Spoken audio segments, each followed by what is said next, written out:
భక్తులందరికీ నమస్కారం అండి. దేవి అనుగ్రహం ఛానల్‌కి స్వాగతం. ఆ దేవి యొక్క ఆశీస్సులు మనందరిపై ఉండాలి అని చెప్పి మనస్ఫూర్తిగా కోరుకుంటూ ఈ రోజుటి వీడియో స్టార్ట్ చేస్తున్నానండి. ఇక ఈరోజు అమ్మవారు మనకు చెప్పే ఈ సందేశం ఏంటి అంటే, బిడ్డ, ఈరోజు నాకెంతో ఇష్టమైనటువంటి శుక్రవారం. ఈ శుక్రవారం రోజున చూడగానే నా నుదుటిన తాకు. నీకు గొప్ప శుభవార్త అందిస్తానమ్మా. నా నుదుటిన తాకావు కదా బిడ్డ. నా నుదుటిన తాకిన నీ మనసులో ఎంత బాధ ఉందో నాకు తెలుసు. అలాగే నువ్వు ఎంతగా కుమిలిపోతున్నావనేది కూడా నాకు బాగా తెలుసు. నీకు తగినటువంటి సమాధానాన్ని ఈరోజు నేను నీ ముందుకు తీసుకొచ్చాను. ఈరోజు నీ ముందుకు నేను ఆశగా నువ్వు ఎదురు చూస్తున్నటువంటి శుభవార్తను తీసుకొచ్చానమ్మా. నీ జీవితం ఎలా ఉండబోతుందో ఈ రోజు నుంచి మరికొన్ని రోజుల్లో నీకు అదృష్టం ఏ విధంగా రాబోతుంది, ఏ శుభవార్తలు నువ్వు వినబోతున్నావు అనేది కూడా ఈరోజు ఈ వీడియోలో నీకు తప్పకుండా నువ్వు తెలుసుకుంటావు. ఏదైనా సరే ఈరోజు ఈ సందేశం నువ్వు మనసు పెట్టి వినాల్సిందే. నువ్వు మనసు పెట్టి ఆలకించిన తర్వాత నీ మనసులో ఉన్నటువంటి బాధలన్నీ కూడా తొలగిపోతాయి. తప్పకుండా ఈరోజు నీ మనసు కుదుట పడుతుంది బిడ్డ. అయితే ప్రతిరోజు కూడా నా జీవితం మారుతుంది అని చెప్తూ ఉన్నావు కదా. నా జీవితంలో ఎప్పుడు ఏ శుభవార్త నేను వినలేదు. అలాగే ఏ శుభవార్త కూడా నా దగ్గరకు రాలేదు. ఏ నమ్మకం నాకు కల్పించడం లేదు. మిమ్మల్నే నమ్ముకొని ఉన్నాను. మిమ్మల్నే పూజిస్తూ ఉన్నాను. నా కష్టాలు మీతో చెప్పుకుంటున్నాను తల్లి. మరి కొంచెమైనా నా పైన కనికరం అనేదే కలగలేదా మీకు?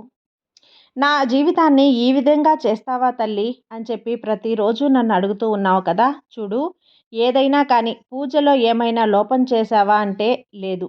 నేనేమైనా అపనమ్మకంతో నిన్ను పూజిస్తున్నానా అంటే చాలా రకాల మాటలతో నన్ను అడుగుతూ ఉన్నావు. రకరకాల మాటలతో నన్ను అడుగుతున్నావు. అయితే నేను అర్థం చేసుకున్నాను. నీ ఎదురు చూపులకు ఫలితం రాలేదు అని చెప్పి నీ బాధ అంతా ఇంత కాదమ్మా. నా ప్రతి మనిషికి ఎన్నో ఆశలనేటివి, ఎన్నో కోరికలనేటివి, అలాగే ఎన్నో కలలనేటివి ఉంటాయి. అవన్నీ తీరాలి అని చెప్పి ప్రతి మనిషి కూడా కోరుకుంటూనే ఉండటం సహజం కదా. అయితే కొంతమందికి ఏమవుతుంది అంటే ఈ అదృష్టం అనేది దక్కుతుందా లేదా అనేది చాలామంది అపోహపడుతూ ఉంటారు. కానీ కొంతమందికి అదృష్టం అనేది దక్కుతుంది. ఒప్పుకుంటాను.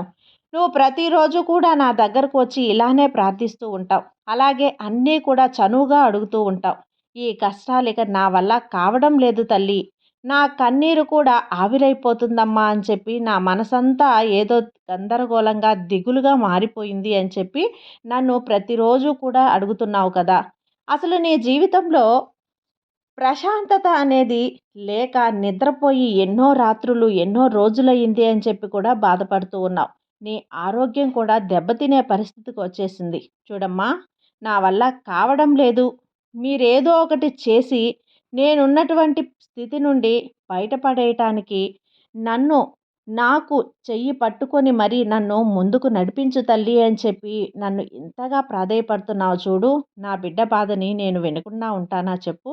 ఈరోజు నా ద్వారా, నా అంశ ద్వారా, నా ప్రతిరూపంగా ఏ పక్షి ద్వారానో, లేదంటే ఏ మిత్రుడి ద్వారానో, లేదంటే ఏదో ఒక వార్త ద్వారా తెలిసినటువంటి వ్యక్తి ద్వారానో ఏదో ఒక వంటి అవకాశాన్ని అయితే నీకు ఈరోజు కల్పించబోతున్నాను. ఆ మంచి అవకాశాన్ని నువ్వు ఎట్టి పరిస్థితుల్లో కూడా వదులుకోవద్దు. ఒక సలహాను ఈరోజు నీకు ఆ వ్యక్తి ద్వారా ఇస్తాను. ఆ వ్యక్తి ఇచ్చేటువంటి సలహా ద్వారా నీ జీవితంలో ఈ రోజున ఎన్నో అవకాశాలను నువ్వు ఉపయోగించుకుంటావు. అలాగే నేను చెప్పే ప్రతి మాట కూడా నీ జీవితంలో ఉపయోగపడుతూనే ఉంటుంది. గమనిస్తూ ఉండు. నీ చుట్టూ ఉన్నటువంటి నీ అలౌకిక అనుభూతిని కలుగుతుంది నీకు. నిన్ను ధైర్యంతో, ప్రోత్సాహంతో ముందుకు నడిపిస్తాను. నీకొచ్చినటువంటి అవకాశాన్ని ఈరోజు నువ్వు సద్వినియోగం చేసుకోవటానికి సిద్ధంగా ఉండు. తప్పకుండా వేచి ఉండు బిడ్డ. ఎలాంటి కలవరపాటు పడకు. కలలను నువ్వు చూస్తున్నటువంటి కలలను సాకారం చేసుకోవటానికి అమూల్యమైనటువంటి రోజుది. కాబట్టి ఈ గొప్ప అదృష్టం నీకు అందివ్వబోతున్నాను. ఎంతో గొప్ప సంతోషాన్ని నీ కుటుంబానికి నేను కలిగివ్వబోతున్నాను. నీ ద్వారా కాబట్టి నన్ను నమ్ముకున్నావు కదా. నీ కష్టానికి ప్రతిఫలం అనేది అద్భుతమైనటువంటి బహుమతి రూపంలో నీకు నేను ఈరోజు అందివ్వబోతున్నాను.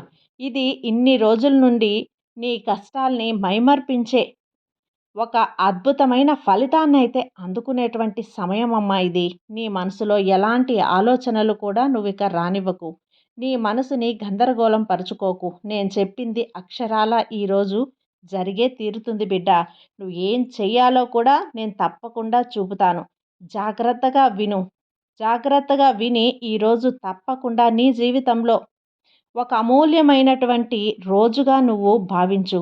నీ మనసుకి గుర్తుండిపోతుంది. నీ మనసుని ఆనందపరుస్తుంది. అయితే ఈరోజు నువ్వు ఏం చేయాలి అంటే, ఉదయం నిద్ర లేచిన వెంటనే తప్పకుండా నీ మనసుని నిండా కూడా ఒక మంచి అంటే ఎటువంటిది అంటే చిందరమందరమైనటువంటి ఆలోచనలతో కాకుండా ఒక మంచి ప్రశాంతంగా నీ మనసులో ఏమీ లేకుండా ఒక నిర్మలంగా ఉన్న మనసుతో వెంటనే పూజ గదంతా శుభ్రం చేసుకో నిద్ర లేచిన తర్వాత. ఆ తర్వాత గదిలో నీకు ఇష్టమైనటువంటి దైవం ముందు నిలబడి మనసారా వేడుకో. ఈరోజు నేను చేసేటువంటి పనిలో ఎటువంటి అవాంతరాలు ఆటంకాలు కలగకుండా నా పని అనేది చాలా చాలా సుఖాంతంగా జరిగిపోవాలి అని చెప్పి నువ్వు ఆ లక్ష్యాన్ని పెట్టుకొని ఆ లక్ష్యాన్ని సాధించే విధంగా నాకు తోడుగా ఉండి ముందుకు నడిపించమని ఆ ఒక్క మాట భగవంతుణ్ణి అడుగు. భగవంతుడికి చెప్పిన తర్వాత పవిత్రంగా ఉన్నటువంటి ప్లేస్లో అంటే ఒక ప్రశాంతంగా ఎక్కడైనా సరే మీ హాల్లో అయినా లేదంటే పూజ గదిలో అయినా నీకంటూ ఒక ప్రశాంతమైన ఒక ప్లేస్ ఉంటుంది కదా, ఆ ప్లేస్లో కాసేపు నా నామస్మరణ చేసుకో. నాదే కాదు, నీ ఇష్టదైవం నామస్మరణ ఒక్క నిమిషం భగవంతుడికి మనస్ఫూర్తిగా అంటే నీ మనసులో ఉన్నటువంటి బాధను చెప్పుకో. నీ మనసులో చెలరేగుతున్నటువంటి గందరగోళ పరిస్థితిని చెప్పుకో.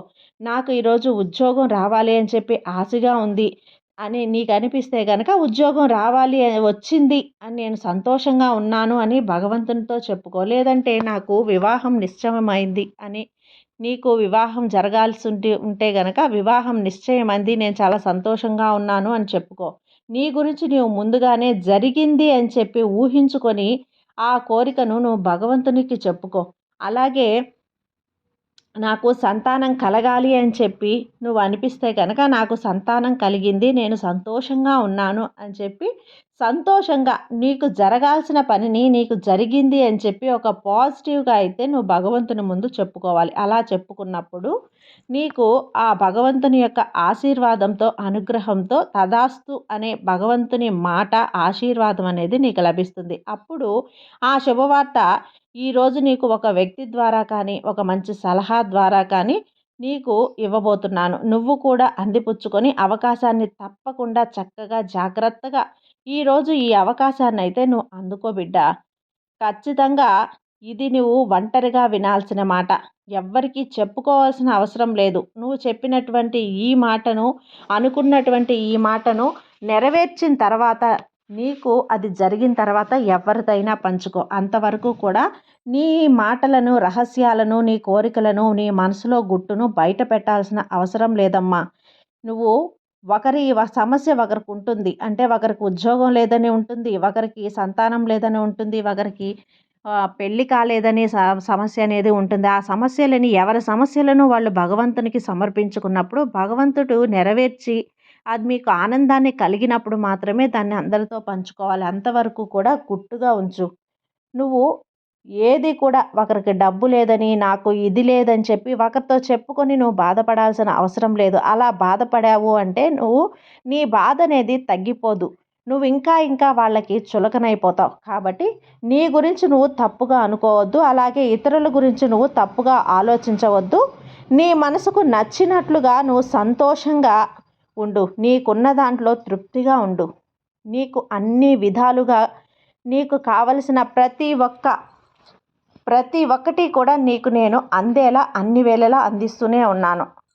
కాబట్టి నీవు ఈ అవకాశాలు లేకపోతే అవకాశాలను సృష్టిస్తాను.